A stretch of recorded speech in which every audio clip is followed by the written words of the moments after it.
Bonjour à tous, je vous retrouve aujourd'hui pour vous présenter mon organiseur de profs des écoles et cette année je vous présente la version maternelle.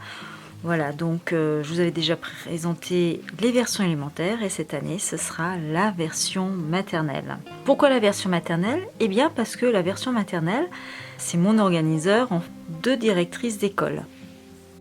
C'est ce que j'ai déjà fait cette année. C'est donc l'exemplaire maternel que j'ai déjà utilisé cette année, que j'avais simplement customisé pour qu'il me corresponde à moi et à mon utilisation, donc en notant mon organiseur de directrice d'école. Et ça, je l'ai fait avec la Cricut et en fait, c'est simplement du vinyle. Si jamais ça vous intéresse, parce que je vais nouveau refaire ce macaron avec cette inscription pour le nouveau avec les nouvelles couleurs. Si donc le design vous intéresse, vous pouvez me le dire là en dessous en commentaire. Je mettrai en ligne le fichier pour la Cricut sur mon blog. Et je vais le mettre de côté et on va passer à ce qui nous intéresse, l'organiseur de maternelle 2023-2024.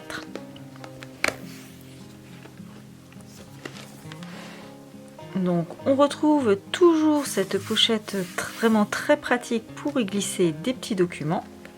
Et on a également une pochette que j'utilise beaucoup pour glisser des documents derrière. Là en général je mets quelques documents que je souhaite conserver à portée de main. On retrouve également des petits marque-pages qu'on pourra intercaler comme on le souhaite dans l'organiseur. Donc au départ un sommaire. Alors donc je n'ai pas parlé de sa créatrice. Sa créatrice, c'est Lutin Bazar. Donc elle en a créé un pour l'école élémentaire, puis pour la maternelle, et cette année, elle en a même créé un pour le collège. Allez, je commence le feuilletage, le mémo perso avec une page top secret. Donc le planeur qui sert de cahier journal, on peut le laisser en classe pour son remplaçant. Maintenant, moi je ne l'utilise pas comme ça, c'est vraiment mon outil à moi, je le garde pour moi. Ici on peut par exemple compléter donc avec son humaine, son adresse mail, son e-prof, donc tout ça si jamais vous le confiez à votre remplaçant, bien sûr ne mettez pas ces indications là.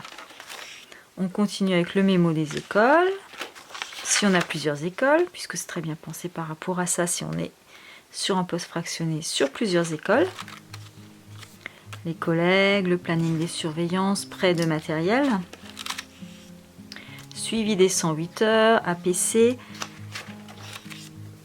toujours suivi des 108 heures, rendez-vous avec les parents, compte rendu de rendez-vous. Bon, je continue de feuilleter, et comme ça vous pouvez voir un petit peu toutes les pages qu'il y a. Alors si jamais il y a des pages que vous n'aviez pas en quantité suffisante, s'il vous en faut plus, il est très simple en fait de rajouter quelques feuilles dans cet organiseur. On ne peut pas trop en rajouter à cause de la taille des spirales, c'est ce qui va nous limiter, mais on peut rajouter l'une ou l'autre page, notamment par exemple pour le suivi des élèves, si on veut encore mettre d'autres feuilles. J'explique également dans une vidéo comment faire pour insérer des pages en plus dans cet organiseur. Alors je continue le feuilletage, le fiche de renseignement, le fiche de liaison remplaçante. Donc comme je l'ai dit avant, si vous laissez cet outil à disposition de votre remplaçante, ne laissez pas vos données personnelles à l'intérieur. Matériel des élèves, matériel de classe, budget coopérative, organisation pédagogique, plan de classe, intervenants et sorties, les projets. Donc tout cela c'est vraiment très pratique. Alors mes projets, il y a une page par... non, j'allais dire il y a une page par période, mais ce n'est pas le cas. Donc il y en a 1, 2, 3. Là aussi on peut en rajouter si on veut avoir une page de projet par période. Après, libre à vous de mettre autre chose sur ces pages. Les pages de lecture offertes, alors ça j'aime beaucoup les compléter. Et c'est également quelque chose qu'on peut ensuite transmettre à la collègue qui vient après vous en les détachant du cahier ou en faisant simplement des copies. Voilà, ça peut être très intéressant pour la collègue qui reprendra votre classe de savoir quelles ont été les lectures offertes l'année précédente. Pareil pour la page de comptines et chants. La page des rituels, alors là ce que j'aime beaucoup c'est qu'en fait on peut tous les noter et là derrière on dira si c'est un rituel pour la période 1, 2, 3, 4 ou 5. Le faire évoluer. La programmation, alors à vous de compléter, français, mathématiques, QLM, EPS, etc. Donc vous avez largement assez de pages pour décliner ça à volonté avec les différentes périodes. Une page pour l'emploi du temps, un calendrier des vacances scolaires pour l'année à venir, un planning annuel qui vous permettra de noter par exemple toutes les réunions, les conseils d'école, les rendez-vous parents aussi. Et dans cette année, comme toujours, en fait chaque année je suis fan du code couleur, des petits motifs, et une fois de plus, voilà, j'adore. Et puis ça change de l'année dernière où on était sur un code plus foncé. Cette année on est sur quelque chose de beaucoup plus clair, avec ces teintes orangées, vraiment c'est super chouette. Pour préparer la rentrée 2023. Alors ça, je m'en suis beaucoup servi cette année, et j'ai noté au fur et à mesure les points qui me sont venus en tête, en plus des choses que je ne traitais pas forcément jusque-là. À vous de voir comment vous voulez compléter ça. Ici, Lutin Bazar vous fait une proposition de comment remplir le cahier journal. Donc, comme en maternelle, on fonctionne souvent sur plusieurs jours. Tout cela prend les 3 colonnes. La différence avec l'organiseur d'élémentaire, on a vraiment des colonnes distinctes, alors que maternelle, on a ce type de lignage. Voilà ce que ça donne dans la version élémentaire. Donc on a ces 3 colonnes, notées de cette façon-ci. Donc vous voyez, sinon pour le reste, on a à peu près la même organisation, sauf qu'en maternelle, on a uniquement des petites cases pour les rendez-vous. En élémentaire, en plus, on a des cases pour les devoirs.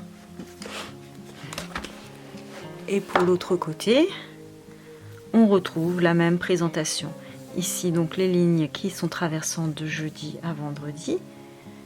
Donc juste des cases pour les rendez-vous parents. Et pour les devoirs en plus dans le cahier élémentaire. Pour cette partie-là, c'est exactement la même chose.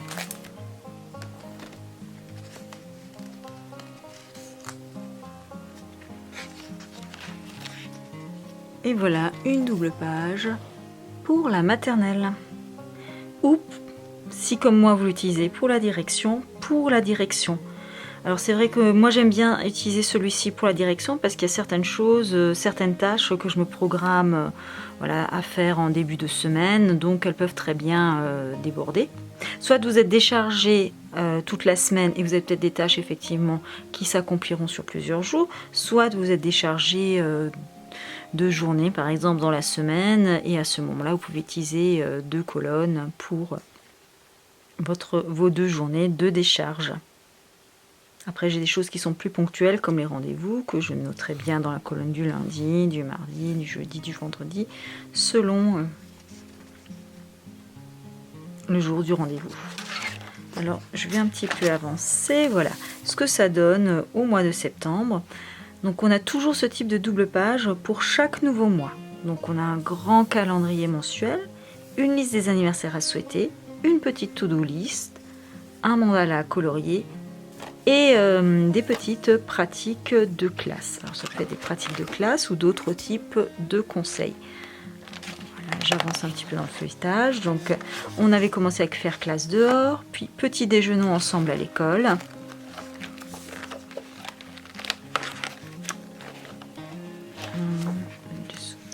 Le mois de novembre, des ateliers de vie pratique, installer un coin émotion dans sa classe, idées d'échauffement vocaux, des plateaux d'activités scientifiques pour expérimenter, la grande lessive, voilà, si vous y participez ou si vous n'y participez pas, peut-être que cela vous donnera envie de le faire, un parcours sensoriel, fabriquer un album à compter, fêtons les saisons. Et on termine avec créons notre jeu de société au mois de juillet. Donc pour la fin de l'année, pour juillet et août, vous avez aussi ces 2 pages. Alors celle-là aussi, je m'en sers pour noter des petites... donc ce qui est à faire pendant les vacances. Parfois il y a encore des petites échéances, notamment au mois d'août. Par exemple, je vais réceptionner des commandes et je vais me rendre à l'école pour réceptionner ces commandes avant la rentrée. Puis on a un planning annuel pour l'année à venir. Et une liste préparer la rentrée 2024.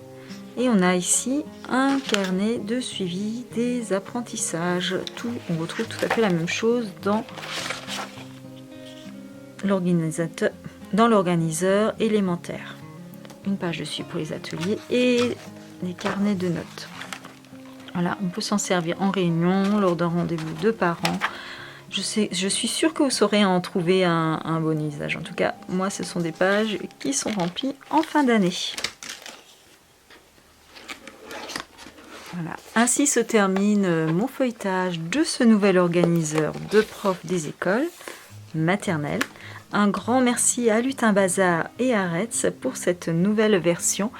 Alors, fan donc de ce code couleur, du changement année après année. Et voilà, il va donc m'accompagner toute l'année dans mon bureau de directrice. Donc, si cette vidéo vous a plu, n'hésitez pas à mettre un petit pouce en l'air. Si vous avez des questions, mettez-les dans les commentaires. Si voilà, cette petite partie-là vous intéresse, dites-le moi aussi en commentaire.